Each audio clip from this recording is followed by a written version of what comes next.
Catch GurlTauX every day. Follow socials, here's the way. GurlTauX, every platform come to play. Catch our vibe, don't delay. Facebook, YouTube streams, scrolling through your daily memes. GurlTauX show, don't miss out. Join the fun, see what GurlTauX is all about. Keeping it real, it's what we do. So tune in now and join our crew. Lights moving through the screen, click subscribe, don't be mean. Upbeat chatter, it's our routine. GurlTauX show, don't miss out. Join the fun, see what GurlTauX is all about. GurlTauX is who we are. Come hang with us on your tablet, phone, or screen. Anywhere GurlTauX can be seen. GurlTauX show, don't miss out. Join the fun, see what GurlTauX is all about. Update stories, laugh and cry. It's GurlTauX, so don't question why. It's the show that you'll adore. Come back daily to get some more. GurlTauX show, don't miss out. Join the fun, see what GurlTauX is all about. GurlTauX is who we are. Come hang with us on your tablet, phone, or screen. Anywhere GurlTauX can be seen. GurlTauX show, don't miss out. Join the fun, see what GurlTauX is all about. GurlTauX, log in now, watch our show. Likes and comments, let them flow. Every day we're on our way. GurlTauX show is here to stay. GurlTauX show, don't miss out. Join the fun, see what GurlTauX is all about.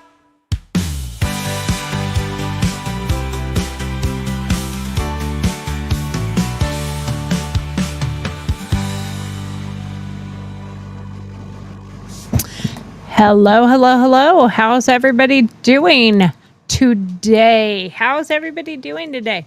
It is, I believe it's Thursday, but I could be mistaken. Last time I checked, it is Thursday. Oh, my husband is here, everybody.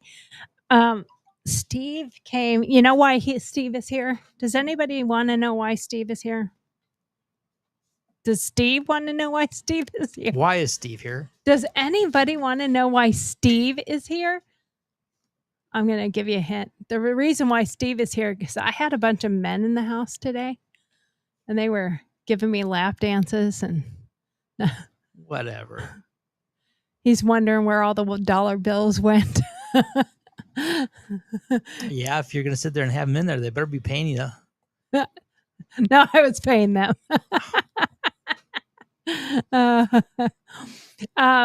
No, we had we did have a bunch of men here today, but it was because our heating and air conditioning has gone to the fritzter. And so we had to have somebody come out and look at our AC units and give us an estimate for putting a new one in. And oh my God, they're so expensive nowadays. This is why Europe doesn't have AC. We're spoiled, I think, in this country. I think so. And I was talking to him. The one guy was from Florida. Another guy was from here in Alabama. And the other guy was from Mississippi. And we came here 3 years ago from Nevada. Mm-hmm. We didn't have AC in Nevada. We had swamp coolers. We had a swamp cooler. Yeah, a swamp cooler. A single, and not very big. That swamp cooler. Of course, our entire house could fit in this basement. Well, so. yeah, that we had a small house, but still, a swamp cooler, which cost $1,200, yeah, could cool the entire house. And here, you go back to AC, and well, it's definitely a dry heat. There it was. And I know this because when I first got out there, I don't even know if I mentioned this to you or not, but I had a bloody nose for days. Oh, on the trip when you first got out there. I'm not Mhm. surprised. Yeah. Because Yeah. you're going from all the humidity Donna here. kept going like, "Why is your nose bleeding?" And I'm like, "I don't know. I mean, it was really dry."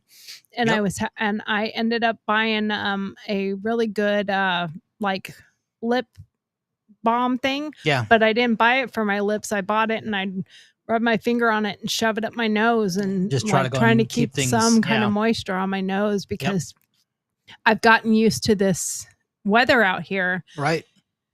I It's mean, we have different. 2 dehumidifiers in the house, one upstairs in mom's and one down here in the basement to try to keep Right. and I dump that thing all the time down here. Yeah. It needs it. If you don't dump it almost every day, if you don't dump it, it will just stop running because it'll be too full. So anyway, what I wanted to do is I wanted to bring Steve on. Is that your phone or my phone? That was mine. Oh, It's okay. on silent now. So Here, put my phone on silent while I'm talking. So I wanted to bring Steve on to talk about, for him, like all the things he was going through while I was on this soul journey of mine and what you're hoping came from it. What your feelings are about it, because we had conversations along the way. Mhm. And I want to get your perspective on what you're feeling and what you think. Well, How was it for you? well, first off, Besides the fact I abandoned you for 2 weeks. no, I mean, it was this though. We knew it wasn't going to be an overnight trip. We knew it was going to be Well, we time. knew it was coming. Right. And the thing is, we knew that it was an upcoming event. So it's something that we had already talked about in depth quite a bit. So Right. it wasn't like it was going to be a shock that, oh, you were taking off. It's not like I didn't know it was Right, going to right, happen. right. It was definitely, you need to adjust my camera. It's not looking at me very well. Oh, okay. But we knew it was coming. So it wasn't like it was a surprise. And it was one of those things that we talked about it at length, and we had talked about whether to drive or whether to fly or what was going to be the best of what you should do and on how to do it and stuff like that. So it wasn't just an arbitrary, I'm going to do this or I'm going to do that. It was a discussion between us. That one's fine. It's fine. Okay. All right. It's just blocking the microphone. Oh, okay. Well, It's just blocking the microphone. It's flying. Yeah. Um, So, it was right. it was Like something we that had yeah. planned, we had planned for it. Mhm. And, he couldn't go out with me as much as I would have liked for him to have come out with me too. But part of this was I said I was going to do a soul searching journey. Is that or is that the fan? It's that. Oh, can we turn it off You can. temporarily? I can hear it. You can hear it. I don't think we can actually hear it in the. I don't know. It's kind of loud. But we knew it was going to be a journey. And with that, I always think about like the feeling selfish, I guess, in a way, because I knew you couldn't go with me. And we have mom, we have 4 dogs, we have 2 bunnies. Yep. It's a bit to take and all of us go on a trip like that. And this was more of my journey. It's something I had to do. It was myself. you and KK, the childhood friends. I haven't known her for Since we've been together. yeah, that's it. And it's not like we were next door neighbors where she was here every day. So I mean, I met her. We went down to their place for New Year's in Vegas. Several other times, right? And a couple times. But otherwise, I knew her from your 2 phone a.m. phone conversations. calls. From your conversations with her is where I knew her. So it wasn't like it On was her a visit here. Yeah. I mean, that was one of the best visits Yeah. is when she came out here for you guys bonding wise. Yeah, You it got to wasn't know a her dire. quite a It bit. wasn't a dire need for me to be there, as it wasn't my best friend. This was Right. my wife's best friend. And Well, I mean, I'm sure some people could look at it like, well, don't you think she needed you to be there for support or I you thought know. about that portion, about me being there to support you, but at the same time, you had Donna there for support. You were there for Donna as well. Well, and honestly, the best support that you gave me was letting me go on my own Mhm. and doing this journey by myself. And the other biggest part of that is you letting me do this return trip the way that I wanted to do it Yeah. for the purpose of what I felt like I needed to do. Um, and I don't know that I could have done that the same way if you had not. I mean, I don't know. If you were in a rush to get back because of something XYZ, whatever, obviously you wouldn't have been able to do that. You wouldn't have been able to have that as an option. Right. But we were able to sit there and coordinate it and make it work and allow you to have that option. Exactly. I mean, there was a plan in place initially to just get on the road and come back home. Yeah. And then I'll admit, like, it was a little bit of a selfish want for myself to take this journey the way that I did, because listening to KK's daughter talking about her doing this soul searching journey that she was going on. Mm-hmm. And then I thought about it and I was like, wow, like, I haven't done the coast. I'm going up to California. I'm really close to San Francisco. I'm going to kind of backtrack a little bit to go back the other way. What if I just drive the coast? What if Right. I just go do the PCH and collect sand? And I am, so just a little clarification here. The collecting of the sand, a lot of people are like, oh my God, that's so silly or whatever. Or what are you doing that for? I've been collecting sand at different locations for a long time. This is not the first time. I have jars in my shop that say Florida, this beach and that beach, and South Carolina and North Carolina, and different places that I've been collecting either a rock or sand from places for a long time, and I use them in my art. So I have wanted some of these beach sands for a while. And it's one thing to ask people, if they're already going to be there, if they have a plan, if you have given them or sent them like a bag or something that they can put it in. Right. And you've offered to pay for them to ship it. But, not everybody lives at the beach. Right. So somebody to go along and collect up beach sand from, the 19 beaches I went to, that's a big ask.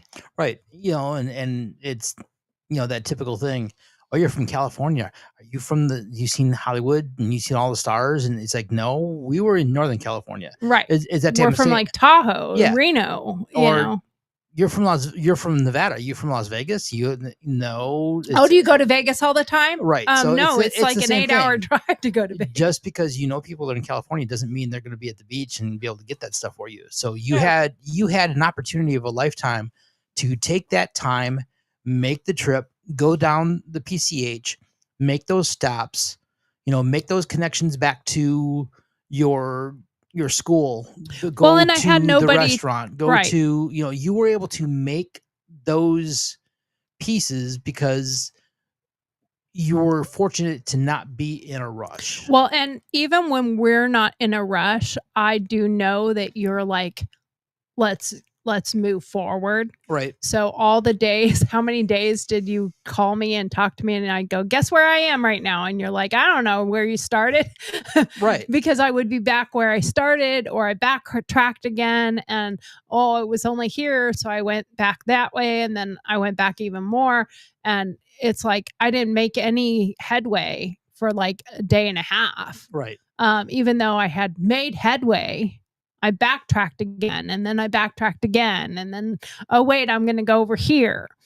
So, and taking the PCH, knowing there's a big segment of it that is washed out and gone. Well, when I first was looking at that and you were talking about doing that, I warned you. I said, there's a section here that's showing me it's closed. It's like, make sure you can actually get through with no issues on there. Well, it turned out the day you left is the day they opened it up. Not that segment though. No, I'm saying there was a piece that was 100% shut down. There's still a piece that's 100% shut down. It's that piece right after Pfeiffer, Julia Pfeiffer Burns Park. Shortly after that, that section is still. That's down on the south end, though, right? Yeah, I guess so. There was a section, but that section between Malibu, that was the section that was closed, and that they had just opened the day before I got there. Yeah, and that section, that was from the fires, and that section actually ran north for quite a while. Yeah, and that was the piece that I was talking about that was showing as closed. Well, that went all the way to where it's still closed. But they opened a big section of that out open. There's one small piece in between there that's still closed because it wasn't from the fires.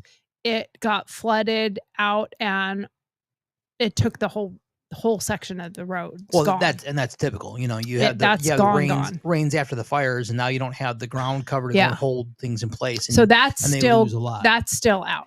And that's a very small segment. Yeah. It's only a few miles, but that whole section. And the thing is, if anybody's ever been out there, or if you never have and you look it up, the Pacific Coastal Highway, Highway 1, if you're on that highway and you're going, you cannot shoot up another road to get back because it's a canyon. It's mountains. So you can't just go, okay, I'll take a left here and detour around the closure.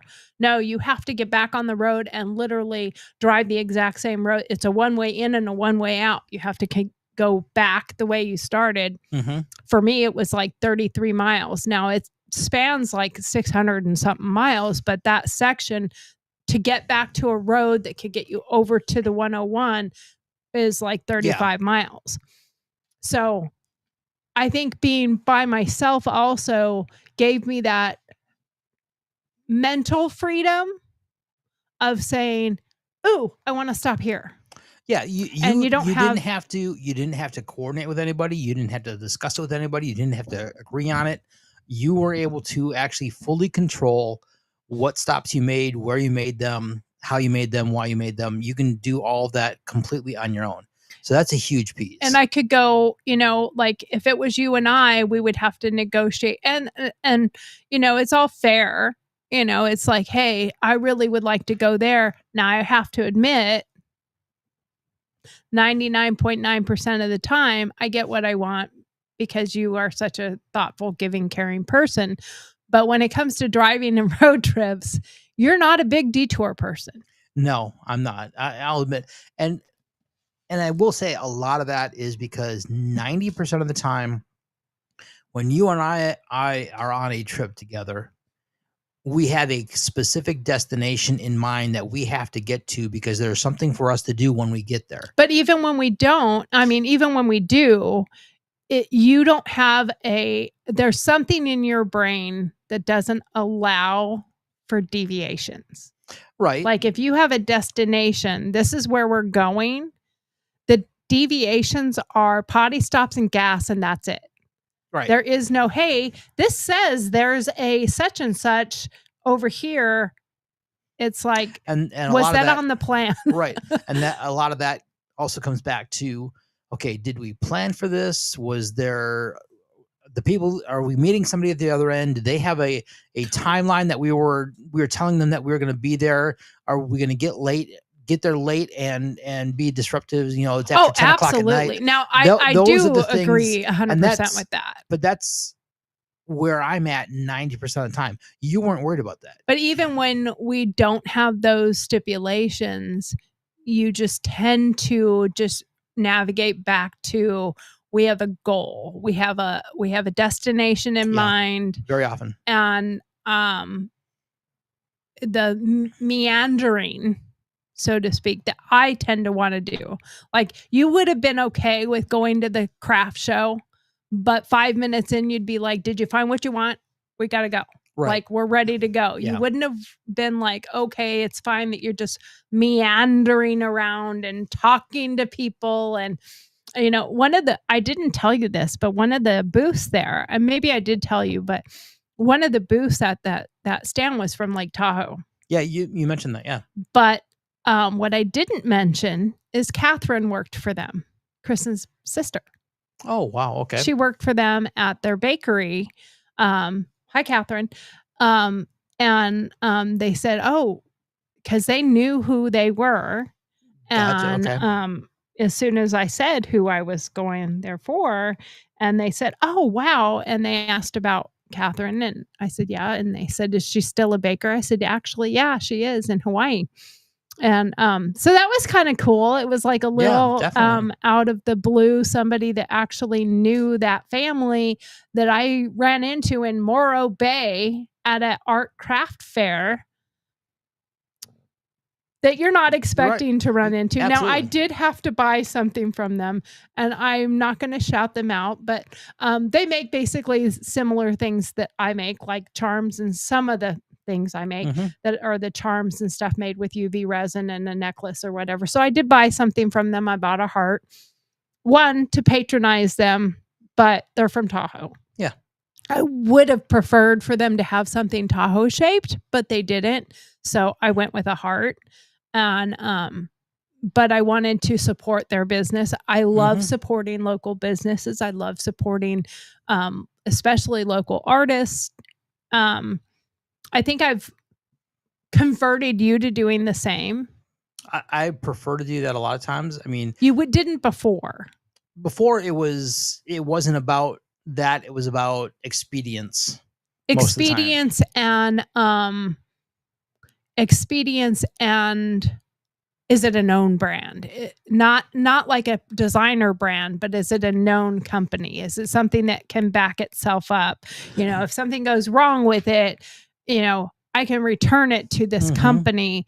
And we're all so used to going to box stores where it's very easy to just want to go to box stores, where I tend to want to patronize local businesses and local restaurants. I'm the one that kind of pulled you out of just going to what you know. Well, I was not a craft fair person. No. I was not a, my dad, his terminology for those events. Yeah. Which one? You mean the let's take a detour, or no, the shortcut? No, the event itself. Oh, the crap fair. Yeah, it's a crap fair. It's not a craft fair. It's a crap fair. It's a crap. That was my dad. It's a crap fair. But I will say that on many occasions, you and your dad would appease me and your mom and take us to the crap fair. Oh, yeah. Now, granted, the two of you would go find a place where you could buy a beer and maybe a snack. Well, mom and you're like, did you find any crap? I remember numerous occasions where we would come back and you and Pop would both say, like, did you guys find any crap? Yeah, and that was it. Now, the other half that you were talking about the shortcuts, my dad was infamous for. It was for us. It was especially Easter Sunday, because for us, we would always do Easter Sunday brunch. So on Easter Sunday, we were always going to drive somewhere. We were going to go to brunch. So your dad had Sunday fun days, And it was notorious that he would have a shortcut which was to the get us long home, route. which was a totally off the beaten path, did not get you anywhere near where you wanted to go. But he continued those even when they were in Reno, when But they were in it's Carson what City. gives you places that you can go and You've never seen find that you would before. never seen before. Like I do admit that ghost town that I told you watch on YouTube. I wish I had known about it on my trip because I would have detoured and gone there. Right. Cerro Gordo. It's right outside of LA. Yeah. Dude, I would have totally gone there. Now, it might have been an hour backtrack. I don't know because I didn't look it up, but it might have been an hour backtrack to get there. If we were traveling together, you'd be like, we're not going an hour that way. Well, today in our current situation, you're absolutely right. That's what that would have been my thought process. Now, as we move forward, and for everybody knows that we have the ambulance and we're going to be converting it and everything else. This weekend, we actually did a lot of measuring and a lot of research and skilling out what we're going to figuring out- actually having things that are like set aside in a cart for it. We know we found the sink. We know the sink that'll yeah. fit where we want it to fit. We know the refrigerator will fit where we want it to fit. We know a freezer that'll fit where we want it to fit. So speaking of that, the sink, I found the one that pops down. There's also one that folds into the sink when you put the lid on it. So it doesn't have to have it's exactly the same sink. It just has the flip down. No, one was 23 inches, one was 22 inches. Oh, okay. So they were not exactly the same sink. See, but it is. I mean, we're so in sync with so many things, but there is some great differences between us that allow for. I push you to be more open-minded. You push me to be on time. Right. And or, like I'm saying, my thing is mindful. My thing is this, as we push forward with that, the hour backtrack when our hotel room is right behind us isn't the big deal.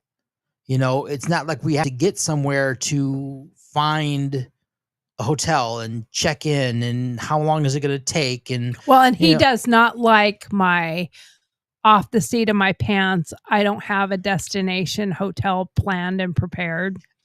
Today's environment, correct. I think as soon as the ambulance is up and running and we're using that, and we've got, I got a chill suddenly. And we're going to sit there and it's the Fireball. I'm sipping cold ass out of the freezer Fireball. What do you have, babe? What do you think? Oh, bourbon. Angel's Envy bourbon. But yeah, it's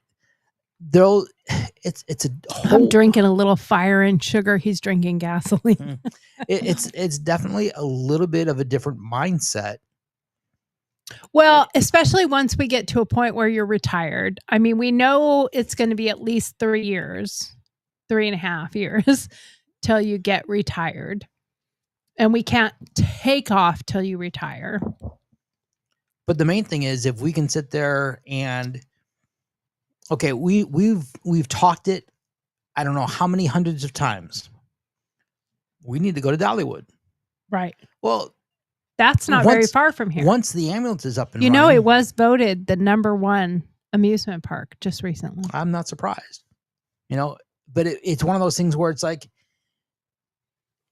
right now Disney is out and big boobs are in. Right. I'm sorry. Let me rephrase that. Big ears are out.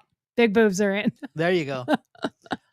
But it's one of those where right now for us to go there, it's several hour drive to get there. You spend the day. You're not going to drive back that night. You've got to have something planned. You have to figure out what you're going to do. Right. Once the ambulance is in play, and we've got it set up the way we want it. At least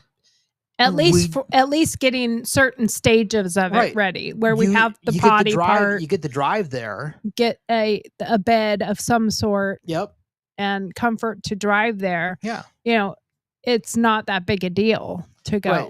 It's a whole different ball game because and even we've got the fifth wheel, and I don't think we're ever going to use it again. I'm not. It's an older unit, whatever. Well, we told the don't kids have- they can have it We don't have a truck. We have a truck that can pull it, but it's not locally. It's not a long distance comfortable drive to pull it with that truck. It's an older truck. It's an older truck, and it's a stick shift, So, and you would yeah. definitely have to You would know- definitely have to like plan and prepare to be able to do that, because it is a lengthy thing that Right. it's not comfortable. There's no AC. Yeah, One window doesn't even, it's a 91 91 F-150 F250. F-250. I mean, it's a heavy duty truck. We call her Bessie. We call her Bessie. She's our ranch truck, and it's good for going to town and picking up. It's good for wood going to the or- hardware store and yeah. picking up supplies for buildings and stuff like that. It's great for that. It's not, I But mean, it's it not- can hold her. It's not the comfort. It's not the long distance travel. It She brought her here, right. She did. which I tell you, to backtrack a second, on our trip out here when we moved here, that thing was supposed to be empty. Yeah. That was our goal, is for it to be completely empty, everything on the moving trucks. And with the last minute notice of 1 week for mom to go with us, that thing ended up loaded down. Oh yeah. It was Absolutely It was loaded. loaded to the max. And the bed of the truck. the bed of the truck in and was around the loaded fifth all the wheel way was around the loaded. fifth wheel, Right. so that it just had enough turning radius, and that was it. Right. I mean, that thing was packed like a sardine can. Like, you couldn't stay in it. No, because that was our plan. We were going to stay in it, and And, we oh, could not do. We could not make do that happen. because we had to fit as much of stuff as we could with mom's stuff into the trailers. We left a lot of our stuff behind to make sure we could get all of mom's stuff in, and then loaded that truck down. And the entire route here, I'm driving a F-350 with a Okay. Hold on. 40 Hold on. A a Chevy. Chevy 3500. A Chevy 3500. Sorry, Andrea. With a 50-foot car hauler. Yep. Carrying our car, our boat, motorcycle, and a bunch of other crap. We look like the Beverly Hillbillies going across country. I'm driving that truck with that trailer, and he's driving the other truck with the trailer. My cousin is driving my mom's bus with mom with her car in towed behind it. And we have radios so we can talk to each other. But every hill we got to, every single time we got to a place where it looked a little sketchy, I would just say, you think you can, you think you can, you think you can, you think you can, all the way up the hill. And you know you can, you know you can, you got this, you got this, you got this, you got this, good girl.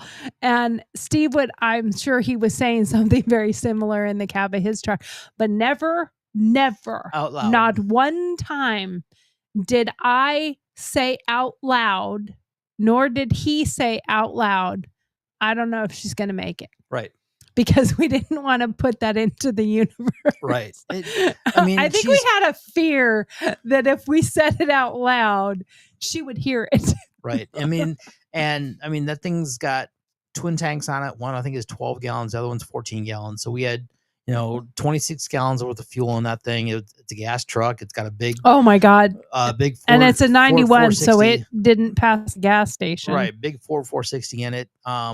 So it had all the power in the world to get there, but I'll tell you, it didn't have speed. Like and going up some of those hills. I mean, when was I down was to 25, when I 20 was miles an hour. sometimes you were down to like 15. Yeah, it was rough. I know that those were the times that I was behind him going, you can make it, you can make it, you can make it, you can make it, you could do it, you could do it, you could do it. Come on, come on, come on, come on, come on. Yeah. And then she would.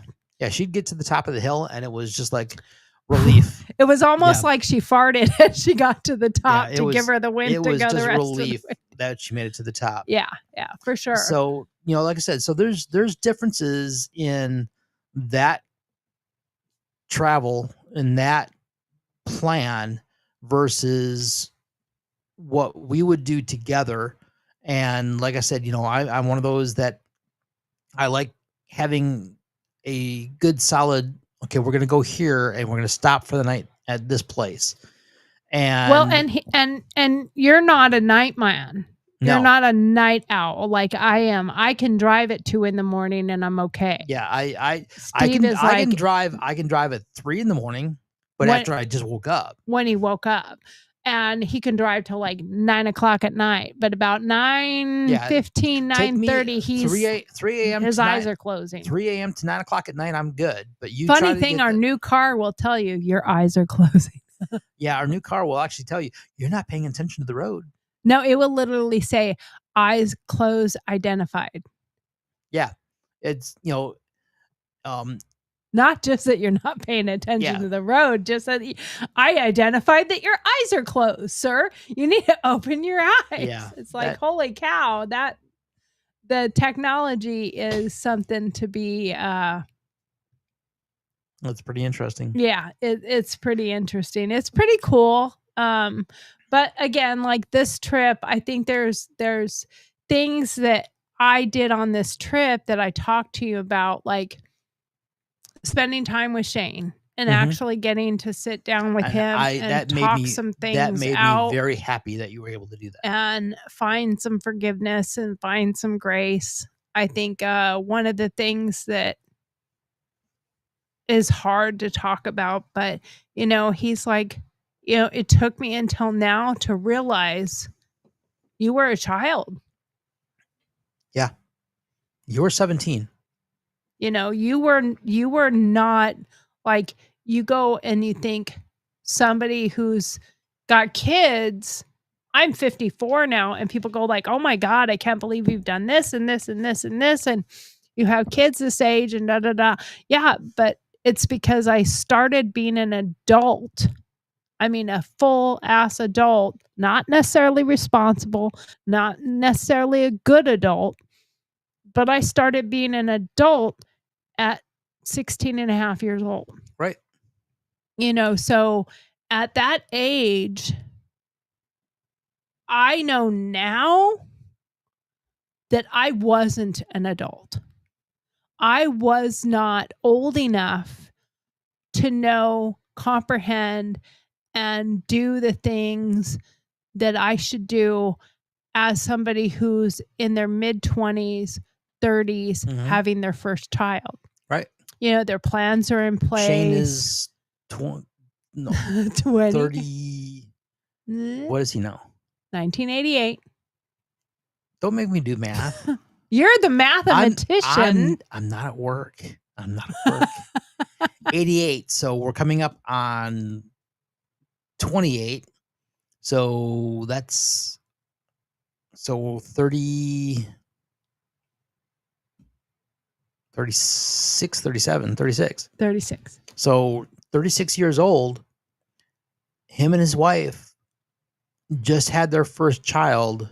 She'll be 2 in She'll July. be 2 in July. So 2 years ago. So he waited until he was in his mid 30s to have a child. to have a child. But he's got a great career, Mm-hmm. finances, all the things prepared. I was a child, and as great of a dad as he was a man. Yeah, he was much older. He was much older than I was. And we did it, we talked a lot about that. And I don't want to go into a bunch of details because of their privacy. Right. But, it's not his fault. It's not my fault. Honestly, a part of it, I blame the parents in some essences. I love my parents. They did the best job they could do too. But Right. at the same time, like, part of my feelings is my parents should have said, You're too young. "You're too young," or "Get the fuck away from my daughter." Yeah, there's right. But he was such a good guy, so it made it really difficult for them. And I know a little part of me felt like when we were together and when we got married and all that, and everything happened too much, too fast, Mhm. is he was a parent. He was my father, not my husband. But I didn't understand what it meant to have a husband or to be a wife until I was much older. Right. That's the big thing. So the point I was getting at is, with Shane waiting as long as he did, his view of parenting is much, much different than your view was when you had him. Mm-hmm. At this point in time, when Zoe is going to be 2, at the time when Shane was going to be 2, you were 19. Okay. There's a large difference in points of view from a 19-year-old versus a 36-year-old. A 19-year-old Marine wife. Right.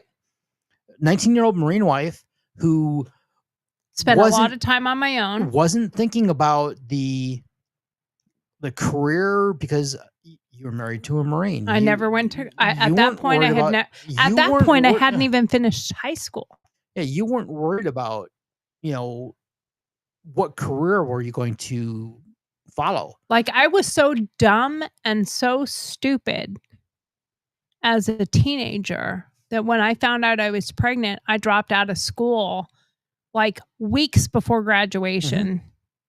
And it took years later that I even found out. I mean, I got a GED later. I put myself through college and I did things later. Right. But like, I didn't even know that if I had actually gone and sat down with somebody and talked to somebody, and that's where I look at my parents too. My mom, my dad, I was living with my dad at the time. He should have stomped down to the school and said, no, you're not quitting school. Mhm. You can graduate. You're not going to be showing a bump. Like, I wasn't even I was barely pregnant at that time. And I had enough credits to graduate.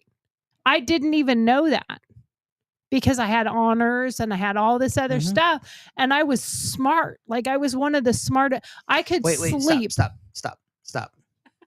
Okay. What word did you use? I was smart. You still are. You're a very intelligent individual. And sometimes I've got to kick you in the butt to remind you to not look back that direction and say, I was, because it isn't I was, you are. Well, no, I mean, what I'm saying is school-wise, I was very smart. Yes. And I could be sound asleep in my class. And my teacher could be like, walk up, knock on my desk and say, hey, Tori, wake up. We got a quiz. And I'd be like, give me the quiz. Hand it back to him. And he'd be like, I can't say shit. She's sound asleep in the class, does the quiz, answers 10 questions, and she's the only one in the class that got them all right. Right. Right. So, and I'll admit, I sucked at school. Did you know the fun fact about Shane's dad? That he was struck by lightning? Did I ever tell you that story? His nickname was Sparky. He was on, what was that? And that's the end of the story. Do you remember that? It's from the Midwest because he was from South Dakota. And that's the end of the story. And that's the rest of the story. Or that's the rest of the story. Called Paul Harvey. Paul Harvey. He was on Paul Harvey and they called him Sparky. And he was struck by lightning. And the story he told me is that he was, I'm just throwing words in there, but basically dumb as a box of rocks. He was struggling to get mid-grade grades till he was struck by lightning, and then he became like a little ingenious and got really, really, really smart. Excuse me.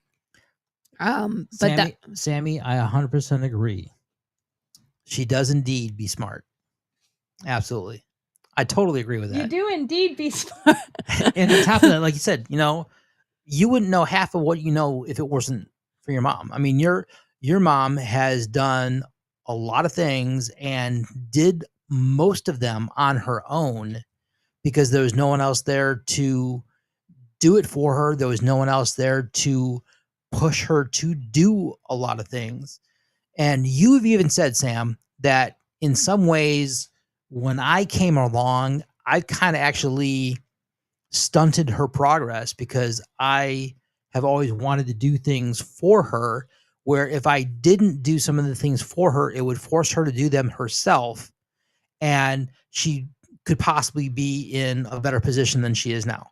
So, and Sam, I 100% agree with you. I can't get past that. I'm that person that I want to do for your mom as much as I absolutely can. That's just who I am. You know, and it's always hindsight's 2020, because I look at some of these people and couples that the husband and wife, they plan, they get married, they have kids. Right. She can work, she can not work, and I didn't mean this to turn into a fucking cry fest. That's okay, babe. You're good.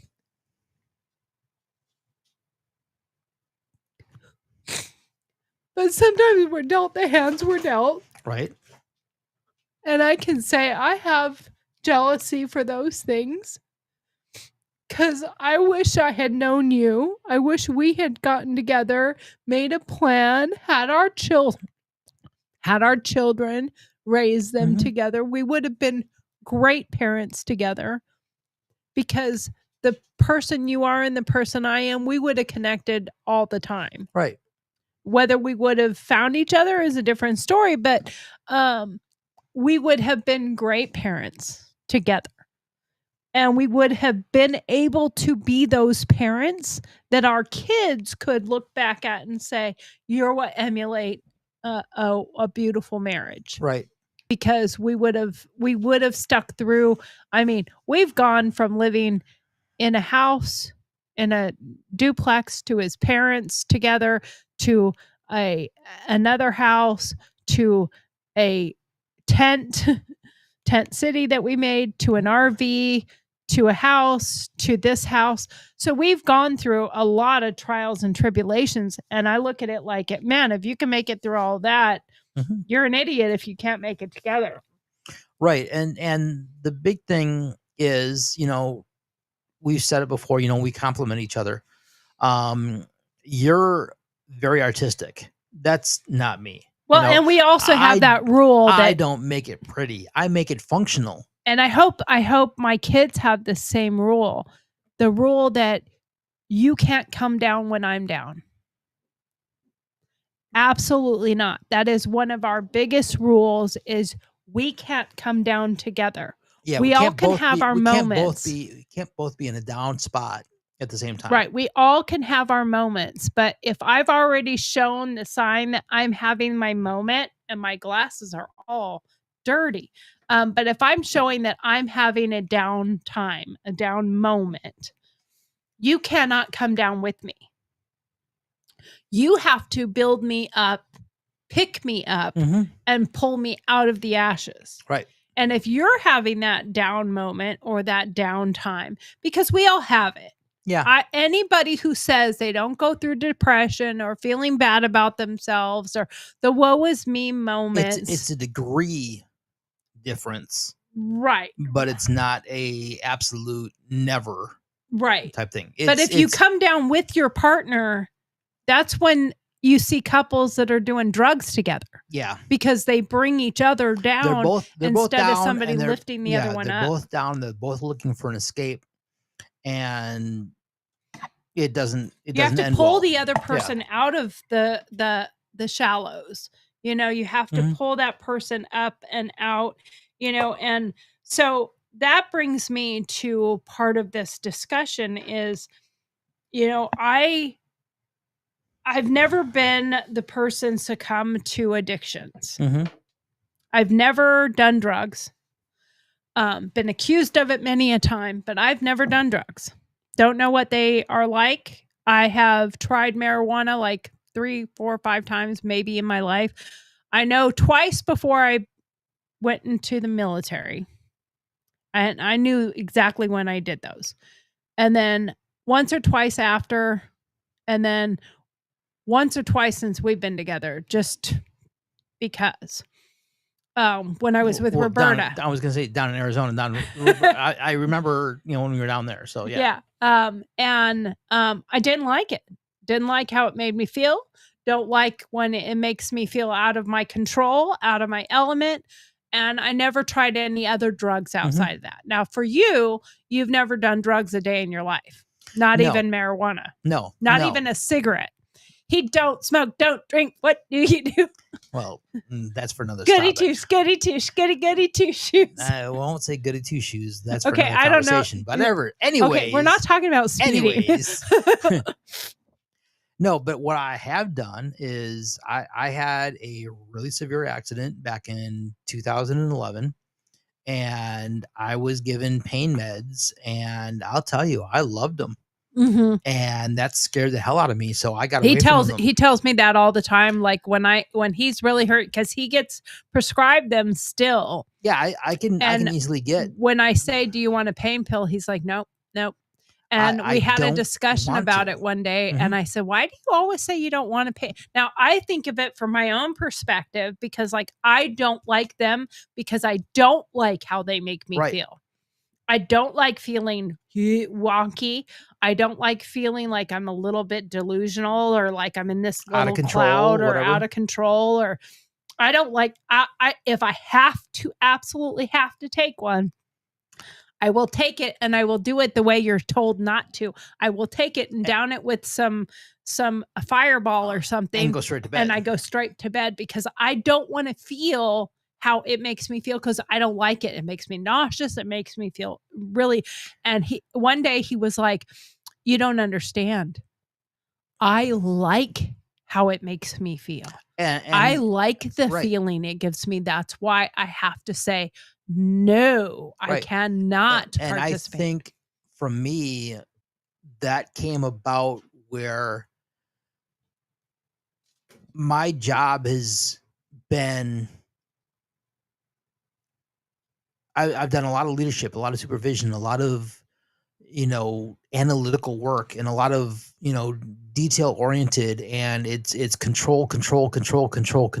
And for you, it lets you a And little bit of when I out do of that, control. I don't have control. And I'll tell you, once in a while, it's nice to just be like, you know what? Let loose a little bit. I don't care, Yeah. and to not have control at that point in time, actually. Well, and now I think you have the ability to acknowledge also, like with drinking, like how to limit the drinking. When I drink and overdrink and get intoxicated, which has happened very few times since we've been together, but when I do, I just get funnier and funnier. I'm a hoot, right? Yeah. Is that accurate? Hoot, don't pollute. Am I a hoot? I'm funny. Yeah. I get funnier. I get fun. I get a little risky and a little loose, maybe. There is something true to when you drink tequila. Yeah, right. The top comes off, clothes fall off. But for you, you go like having fun to self-deprecation, anger, And done. hatred, and an asshole. Yeah. So you have that like plateau that you can get to, and you cannot go over that. Right. And it's one of those things where it's, and I could just keep going. yeah. Like and there's no I way. never change my demeanor never changes the entire time I'm drinking. I can get so toshed that I black out and fall asleep, but I literally do it in the middle of a joke. Whereas you get to that point of now it sometimes it does also matter with what I'm doing, where I'm at, who I'm with, and where you were at mentally before you even Right. started drinking. right. If I was grabbing, I think a lot of people don't think about that, like where they were Right. at before If- they start. if before I start having a sip, I'm in, it's been a bad day. Bad For mood. me, drinking to eliminate a bad day doesn't always work. Right. because sometimes it can just Add make to it the bad day. right. Now, if it was a great day or, was celebrating something and everything else, that can be a whole different situation for me, and it's different for every person. But if they can identify how that affects them and what influences them, Right, it makes a right. big difference. Well, and I think that goes the same with if you're dealing with a loss of a family member, a loss of a friendship, Mhm. and I mean like falling apart, loss of a marriage. If you're going through loss at the time that you're participating, because you have those depression aspects of it, you have the sad aspects of it, because it is an amplifier Mhm. of whatever your mood already is. It's a depressant, but it's also an amplifier Right. of whatever you're already going through. So if you're already going through, if you're happy and you're going through happy things, it'll tend to probably yeah, if you're happy and you know it. But if you're already in that positive mind space, Mhm. it's not necessarily going to bring you down. Right. But you have to know your limitations and you have to know where you're at. And when I got married, my husband was at that stage of partying and hanging out with his buddies and his Yeah. Marines and having a good time. We're at the base and I'm pregnant. I can't participate. Yep. I can't enjoy those parts of it. I didn't get the college experience as a youth. Mhm. I got the college experience as an adult. Like I was in law enforcement when I started college. And I cannot tell you how many whispered parties I heard about. And I would be like, "Oh, you guys are," and they're like, "Oh yeah, you can't come. Right. Like you're a cop. Like you'll fuck up the party. Right. We can't have you there." And I'm like, I do know how to put the badge away. Right. Like I know how to not do. I don't have to be. I'm not called there. Right. Yeah. Unless I blatantly see somebody pull a gun out and shoot somebody, or selling a block of cocaine to Yeah. somebody that comes to the door. I don't have to be, but you're not trusted. And most of the people going to college at the same time I'm in my 30s. They're 18, 19, 20, 22, 23 years old. Right. They don't Huge even difference. they actually don't even give a shit if you're not going to be a cop at the party. Right. You're an old lady. Yeah. I mean, I went into the Army and I didn't really start college until after I was in the Army. So, I mean, my college before the Army was getting my GED. Yeah. So, when I went in the Army, they were 18 years old and I had children. I had 3 children. So they couldn't like pull one over on me or do anything because I already had kids that kept me awake. And so I have some of those jealousies, and that's something that I had to put in perspective on this trip. That instead of feeling bad about the circumstances that I went through, take them for the things that I was given from them. Because of them, I gave my kids something. Yep. I contributed something to how they grew and what they know and how they're breaking the cycles and how they're changing how they treat their children or raise their children or do certain things, and how to be a man and how to be a spouse and how to love their partner.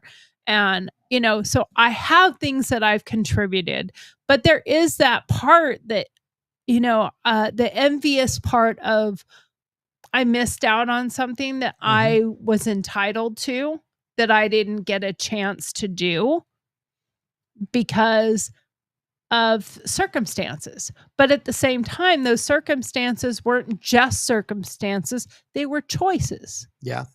You know, I made the choices to do the things that I did that got me pregnant, that made me get married. They know what causes that nowadays.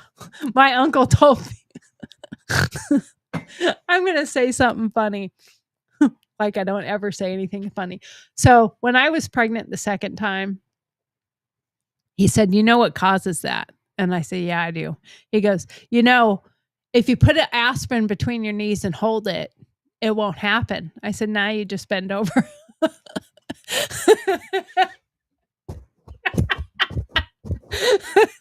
Okay. Okay. Okay. See, we're on the same Oh, wavelength. goodness. But the thing is there is so many things that are out of your control, and I think it takes a perspective of watching my best friend spiral out of control and lose everything, including her life, Mhm. over things that happened that you couldn't necessarily control. And if you look at those things, because I've been through some things that you and I have talked about, I have been a rape victim. I've talked to you about it. I was 16 when it happened. I was a child. And it took me 30 years to deal with that. And when I hear people talk about these stories with, celebrities and the Me Too movement and all that stuff, I get really pissed about it because I don't act the way, I wouldn't act the way, they wouldn't act the way. And all the victims I ever dealt with, and in law enforcement, I dealt with a lot of sexual assault. And it was, I even did public speaking about it because of the circumstances of what I had gone through. I could relate and I could understand Mhm. and I could talk to people about it because you don't poke your antagonizer. So, I was a victim of domestic violence. I got through that. You don't antagonize the person assaulting you or hurting you. You do not do that. You step away from it. You hide from it. You Mhm. Yeah. cower. And I choose not to call myself a victim. Right. I choose to say I am a victor, not a victim. Mhm. And I choose to have learned something from it and made myself tougher and stronger. But at the same time, like when I became an actual adult, my mid 20s and 30s, I also became an asshole. Like I was such a tough broad that you couldn't break through those barriers because I didn't want to be hurt. So I put up these walls that like made sure you knew where the fuck you stand Right. and Yeah. don't cross this boundary. And it took you breaking some of those boundaries down to make me really feel more whole, because you can only be so tough and you can only be so weak. Right. And if you're so tough that you can't allow any of the weakness to come in there to make you more balanced, then those are the ones that are really a bitch or an asshole or whatever. You have to have enough of the balance between the two to make you more whole. Mhm. And that's where our yin and yang is so different, but yet it helps us. It helps me bring out the best in you, and it helps you bring out the best in me. And when I see your faults or your negatives, I help you through them. When you see me with mine, you help me through those. Sometimes I have to, say, tell me, Yeah. and I've had to say, it's okay to tell me. It's okay to, I'm not unbreakable, Right. or I'm not breakable. Which is it? It is. You're not fragile. I'm not fragile. Yeah. Right. You can break those pieces apart and we can put them back together and figure them out. So when you go on a journey like this soul searching journey, my goal for this was to find myself as today. Let go of the things I had no control of. Forgive myself for the things that I did or didn't do based on knowledge, skills, ability, age, wisdom, all the things combined, and come to some conclusion of grace that said, it's okay. Mm-hmm. Like, you made mistakes, but have you learned from them? Are you making better from them? Are you honest about them? And I try really hard to be honest about the things and not sugarcoat it, so to speak, because there is a lot of easy to sugarcoat things and make it seem so much better than it was. Mm-hmm. But I think that's what continues patterns. That's what continues problems into other generations, is when you don't actually face the problems. And instead, you drink the problems away, you do drugs to hide from the problems, and the reality is they're still there when you sober up. And that's the big thing. There are certain things that, they talk about is, you can't drink your problems away because they're still there when you sober up. They also talk about,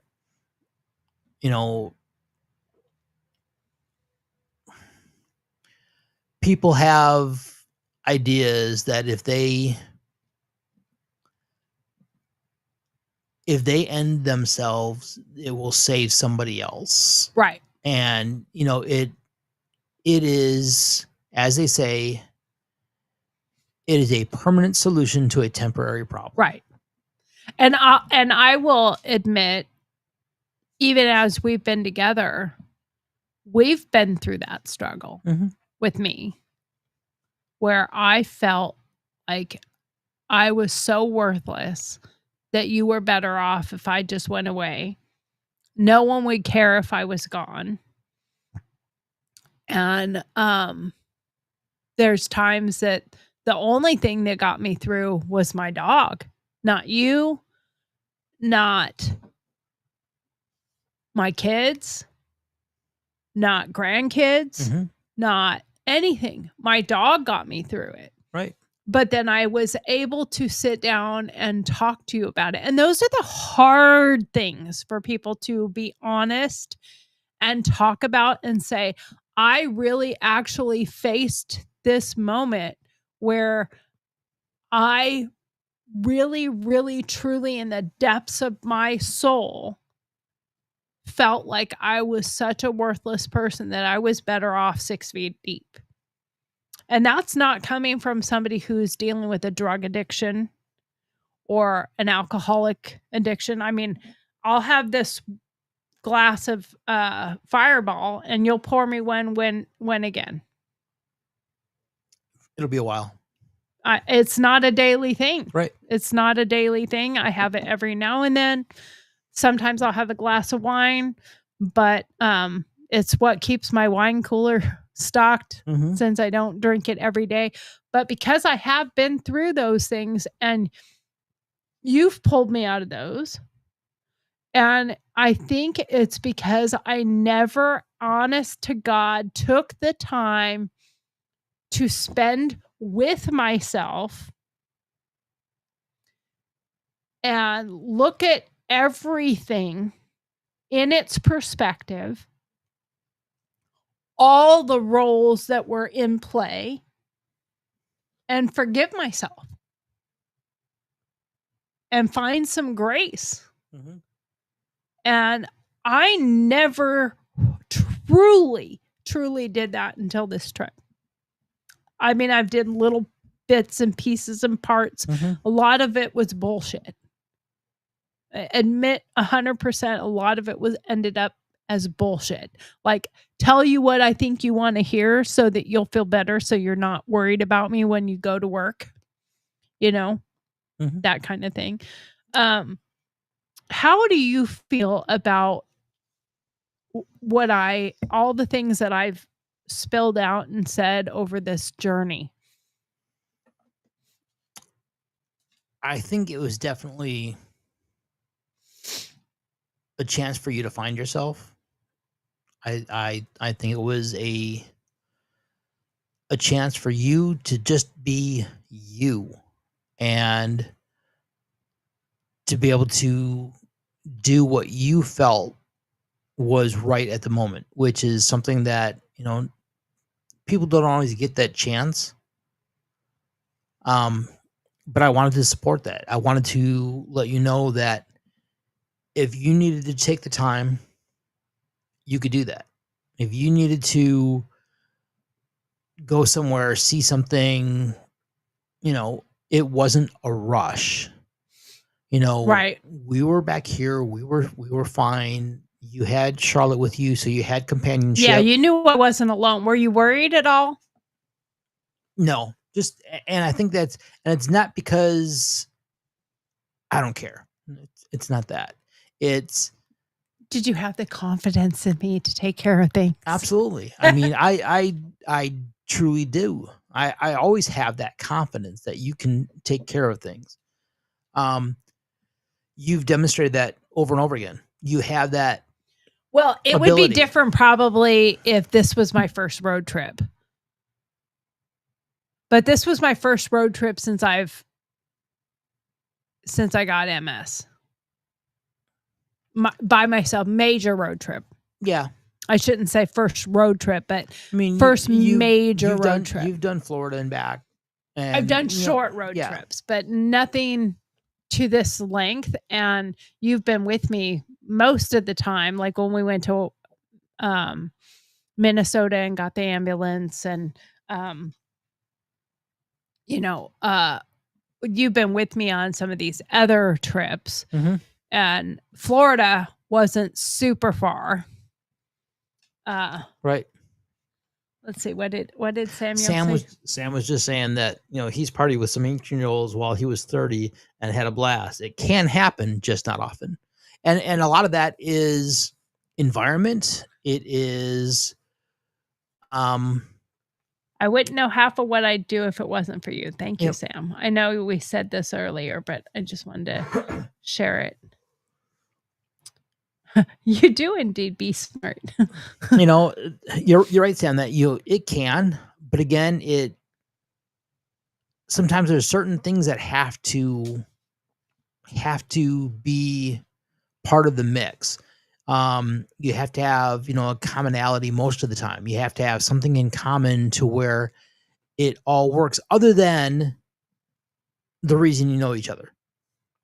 Well, and I think there's something different to that too, where they trust that you're like kind of just a younger adult, younger old person, versus you're an old person in a career field that is a control position. Right.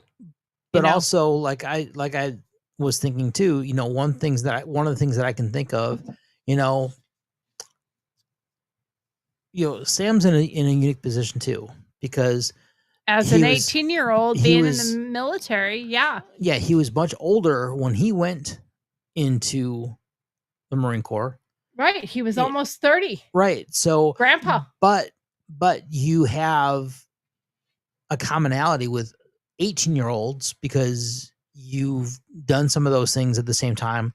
The job that you have, the daily work that you do as a Marine with what your MOS is, you have some of the commonalities. There's other people that are in the area that you may be around that have some commonalities.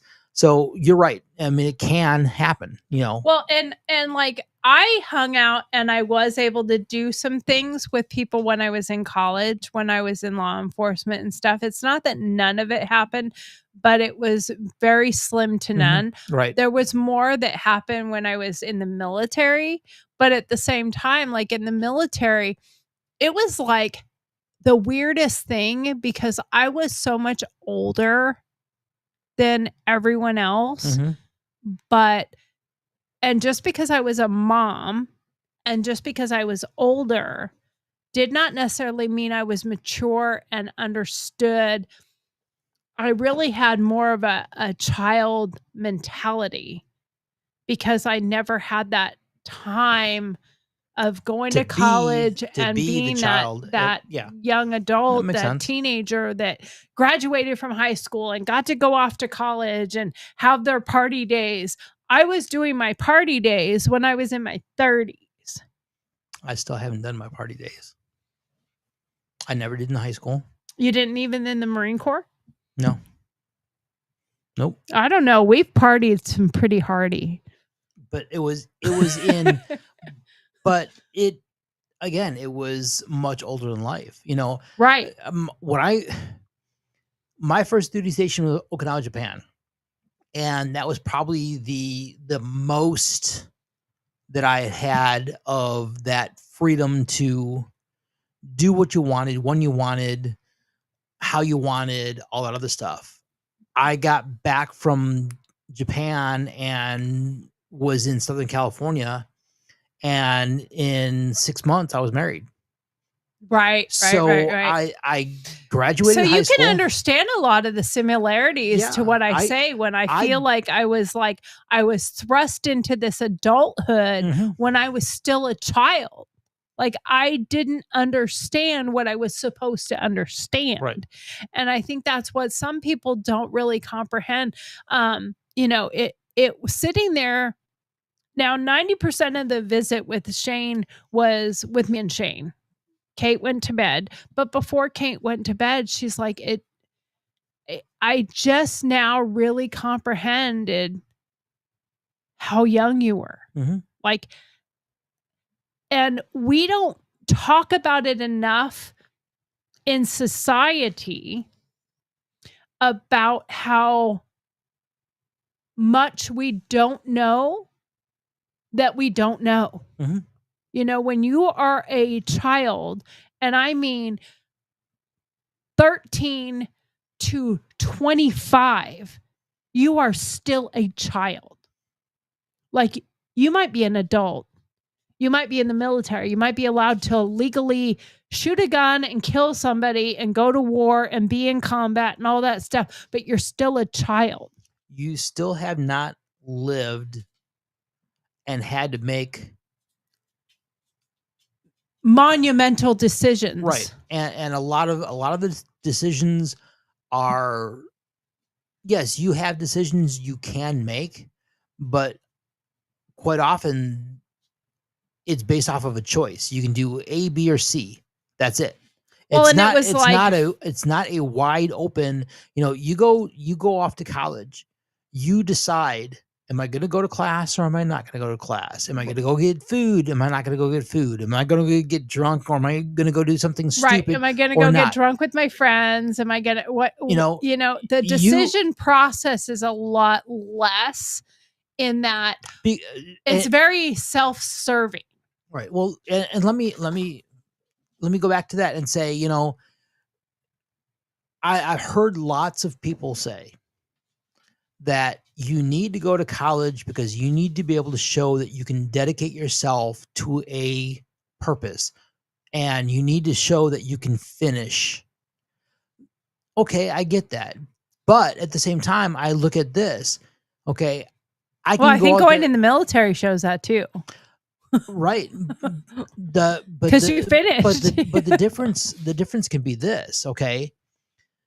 You have to really, really, in my opinion, neglect a lot of responsibility to get kicked out of college. You have you have to sit there and just really decide, I'm not going to go to school. I'm going to be disruptive. I'm not going to go to class. I'm going to fail. I'm going to do all these things and I'm going to do all these negative things to get to that point. In the military, if you think about it. Let me interject for 1 second. No. Yes. Because it helps with the line there. Oh, okay. I think also we're coming from a different perspective. And our perspective is harder to understand from their perspective because, yes, employers look at it like it shows commitment to do something. And for me, I go, it shows commitment to party, have your parents pay for it, and you have a time to sow your oats. Mm-hmm. That in my opinion, as an employer, than having my own business, I look at people a lot more on, oh, while you were in the military, you spent 4 years, 6 years, 8 years, whatever it was. And to me, that shows a lot more dedication and time, because I look at somebody who went to college as like, oh, so you were committed to partying for 4 years. Maybe different because I didn't go to college till I was a much more older adult. Right. And I had to do it for myself. So, and every penny putting into my college education was my money. And I wanted it to mean something. Right. Yeah. And my point with that is, you do those things in the military, you're going to be called on it a lot sooner. Right. It's going to have a lot more impact because it's going negative to be impact. It's going to be much more consequential. Article. Get get a Army a is page Article 11. 15, and yours page is 11. page 11. Page 11, Article 15. It's the same thing. Yeah. You guys always call it a page 11. We call it Article 15, but you go it's still through- an Article 15. It's the same thing. UCMJ. Yeah, it's Article 15 of the UCMJ. It's a page 11 entry in your service record book, and it is there the entire time you have a service record book. It is there. Unless for some reason. You go back to the National Archives right now, it is still there. Unless for some reason you managed to get somebody who was willing to call it one and strike it out and get rid of it. But the main rarely thing is, does that happen. Right, the main thing is, it has, I think, much more consequences than in college. Well, because okay, the person who finishes first in med school is called a what? A doctor. The person who finishes last in med school is what? A shitty doctor, but still a doctor. They're still a doctor. Okay, right. You go to the military. The person who finishes first gets what? Right. Promoted. Right. The person who finishes last gets what? Nothing. Yeah, they might get demoted even. You might. I mean, other than the small circumstances of fuck up, move up, which is usually in the officer category. Well, and nowadays, and hopefully Sammy is still actually listening and stuff like that. My thing is this. The time of move up, fuck up is over. Is really come and gone for the most part. I'm hoping that's still the case now. But, I still work my day job as a government employee. Well, and you work for a commanding general, so and I'm sorry, I don't see people fucking up and moving up. At least not in your. I don't see the people that I deal with on a daily basis being those fuck ups. No, they are some squared away people. They will not put up with that. And that's good. And the thing is, like, we didn't even get into the fires. I hopefully Steve will join me again tomorrow, so that we can actually depends on what the pay is. Oh, well, baby, that'll be up to me. We'll see what you do. How much drinks you got? Because we didn't get to the Malibu fires. Part of that was because this was a great conversation, and I think it was a good one to have. But I couldn't get the video to pop up to work. So I'll work on that, make sure it's working tomorrow. Because I really do want to talk about that, and I want your perspective, and I want you to see that. But I think that in the last 3 minutes that we have to finish this up, my taking this journey, as much as you might have had trepidations about it, did you? I had some, because I have concerns sometimes for you with the amount of time you run. You don't stick to, I'm only going to go 8 hours, I'm going to stop. And that's not you. If you feel good at 8 hours, you'll go to 10, you'll go to 12, you'll do those things. And sometimes that can be a trepidation because I don't want to have something negative happen. One of the other things is sometimes, yes, I know you can take care of yourself. I know that you go and you're able to defend yourself and stuff like that. However, that doesn't always guarantee anything. And my thing is, you cannot control and you cannot predict the other guy. So Right. when you're going down the road, and you talked about it, where you had a semi that tried to damn near run you off the road. You had another guy that wasn't paying attention, damn near run you into A concrete wall. a concrete wall and stuff. You can't control other people. So that's more where my the best part concerns. about both of those situations is I was not in a sleepy mood in any way, shape, or form. I was completely alert and aware. Not alert. I was alert. Be alert. The world needs more alerts. I was well aware of my surroundings, and it's a good thing for people to understand that even try to do a road trip or a solo road trip is you can't get into a mesmerized state. Mhm.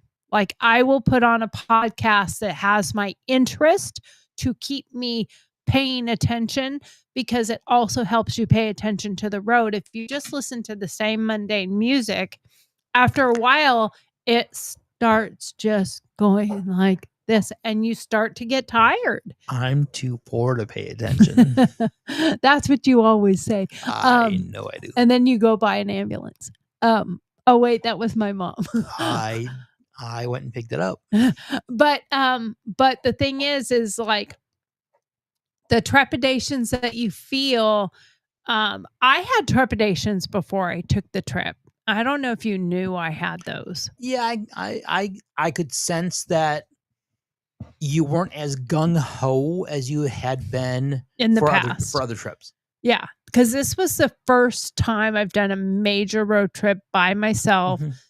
since I was diagnosed, and I was very concerned with my physical limitations and whether or not I could handle it, Mhm. whether or not I could do it. Now, what told me I could do this trip home, because there wasn't a time limit and I could take my time and do what I wanted on the way back, was that trip out there, because that trip out there, I did the whole thing in 48 hours. Yeah, you were on a timeline to get there, but And on the way I back was got different. there and I made it, Mhm. and I was still functioning, and I didn't get there and have to just crash. Yeah. I was okay. And what that taught me is that I can overcome the limitations and the challenges that I have. And the other part that it told me, coming back and going through all these things that I went through, and all these soul searching journey, odyssey, whatever you want to call it, pilgrimage of self-discovery, all those things taught me that if I'm going to say forgiveness and grace, then I have to leave it out there on the road. Mhm. If I forgave myself, and I feel like Shane and I made a huge impact with each other, and I got the forgiveness I feel I needed, and I think he felt he needed to give me for my miscomings as a mom. And that I have to also say, okay, then I have to leave that there. I can't continue to carry that on my chest Mhm. and on my back and on my shoulders and on everywhere, because then I can maybe focus on more of getting healthy and working on myself without feeling selfish. Because I think there's a part of you that when you start working on yourself, when you have unfinished business, that you tend to not work on yourself because it tends to weigh you down, because you feel like those moments. It makes you remember that you have unfinished. It makes you remember that you have things you need to work on. And sometimes that is not something people want to remember. That's not something people want to, acknowledge and deal with. I don't think most of us ever want to admit that we screwed up, that we made mistakes, that we could have done better, that, and there's always that blame game. Mhm. There was a comic I listened to one time. I cannot remember which comic it was. Very popular, famous comic. I think it was Dave Chappelle, to be honest. I think it was Dave Chappelle. I was going to say something, but it's not appropriate at this point in time. So never mind. No, it would probably be fine.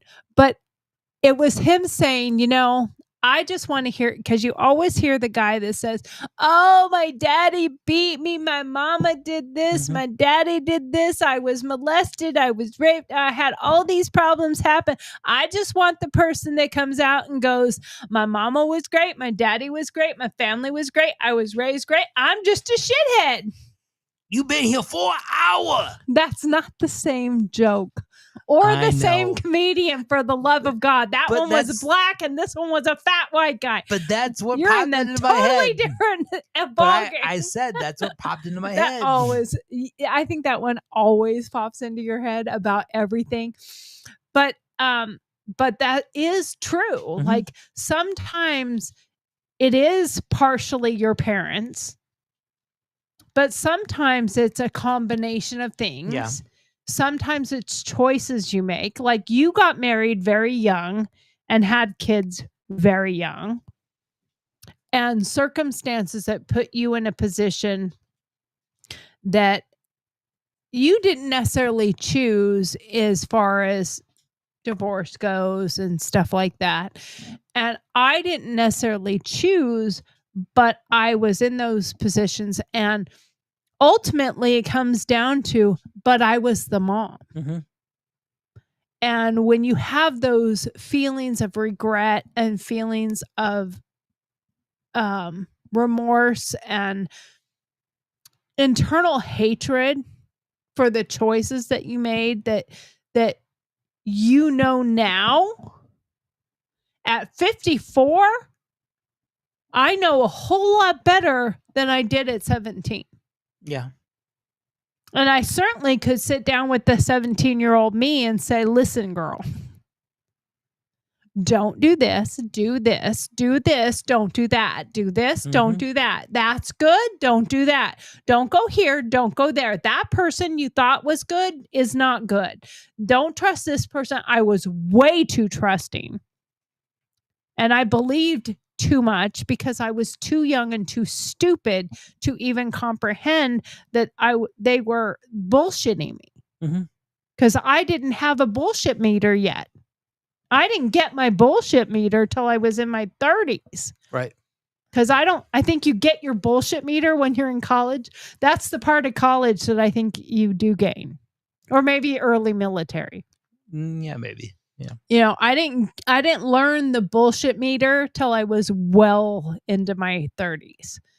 I was way too, oh, you're really nice. And now I'm like, you're fucking bullshit. Yeah. And that comes with age and wisdom and all those things that they say, Yep. The problem with youth is it's wasted on the young. Wasted on the young.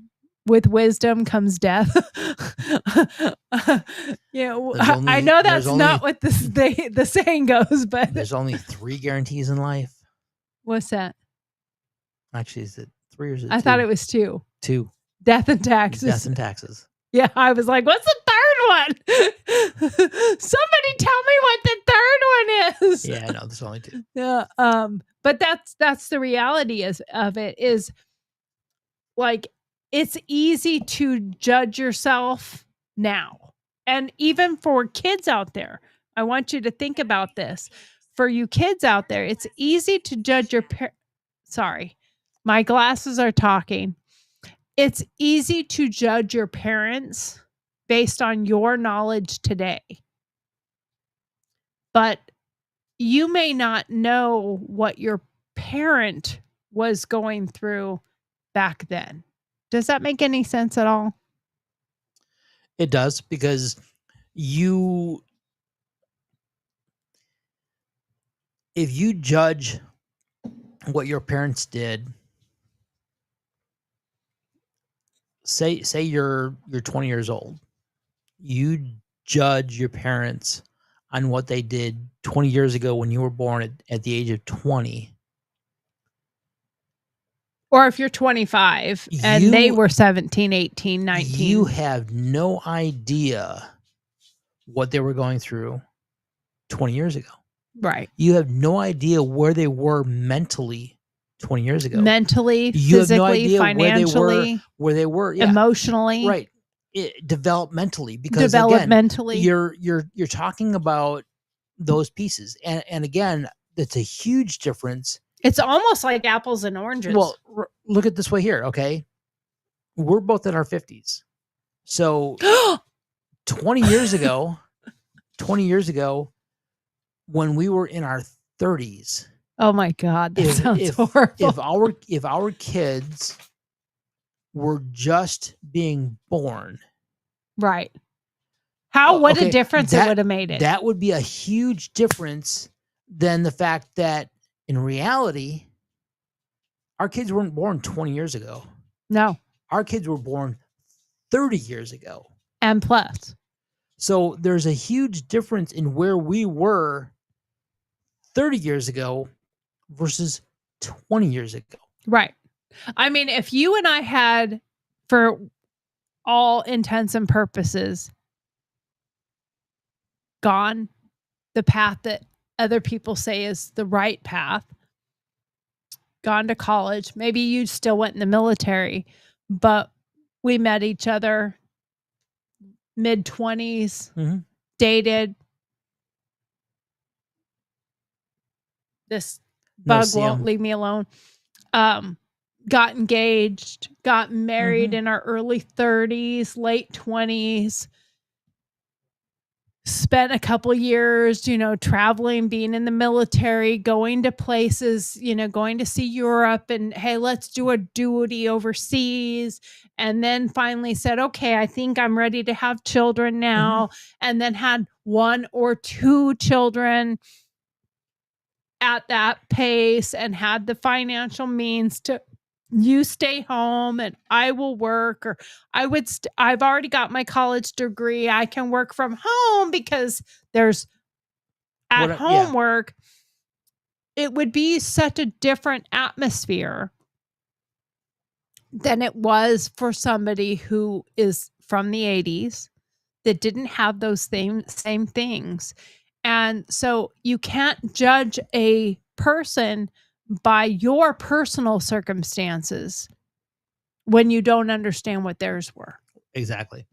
That's exactly what my point was, is you cannot use your current situation to be used as the determining factor of where they were. Like they should be doing this because I'm doing this. Right. It doesn't. There's such a difference. It's putting a judgment on them that they don't necessarily deserve. Right. And with that, as you can see, we are way over. I finished my drink. I'm getting there. Showtime is over. I finished my drink before you. Oh my God, that is never. But never my gasoline is way more potent than yours. And you had a lot more in your glass, or we had the same amount. You didn't have. You definitely. I don't think I had as much. I think I have about as much as you have now. Yeah, I don't know. Maybe somewhere. A little bit more.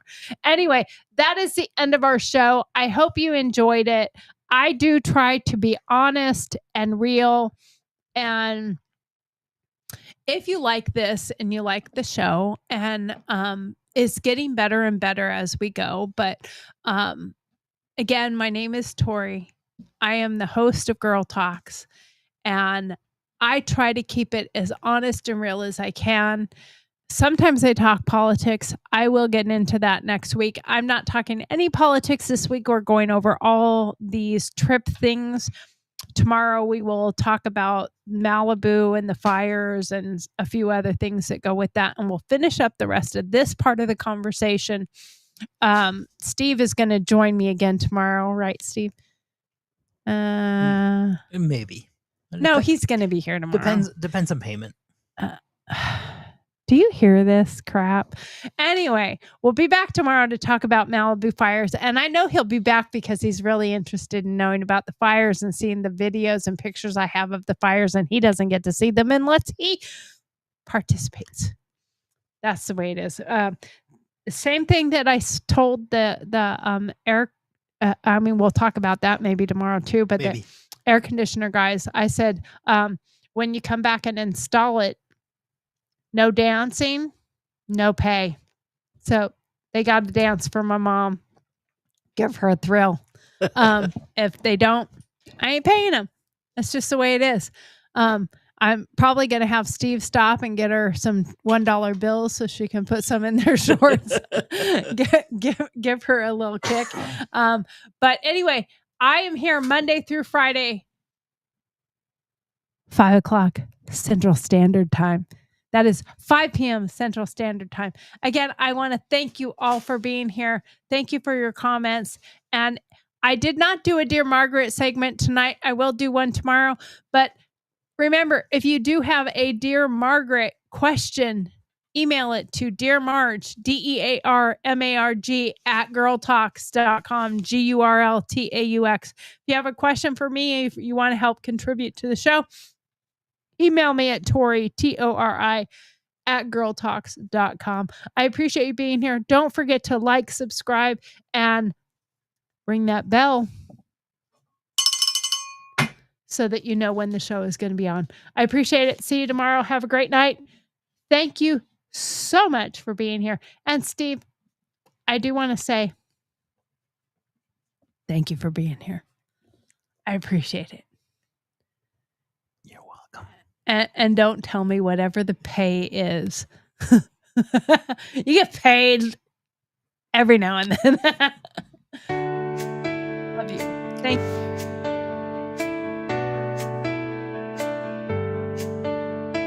Thank you for watching GurlTauX live broadcast. Were you saying you can't hear it? I couldn't hear a thing. Oh, because I had it muted. Thank you for watching GurlTauX live broadcast, which airs weekdays at 7 p.m. Central Standard Time.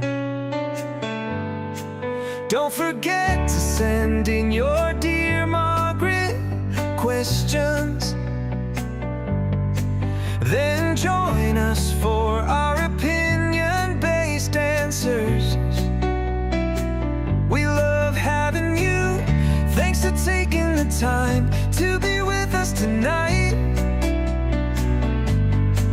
Don't forget to like, follow, subscribe, and share with your friends.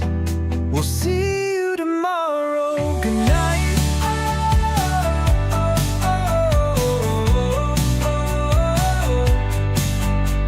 Good night.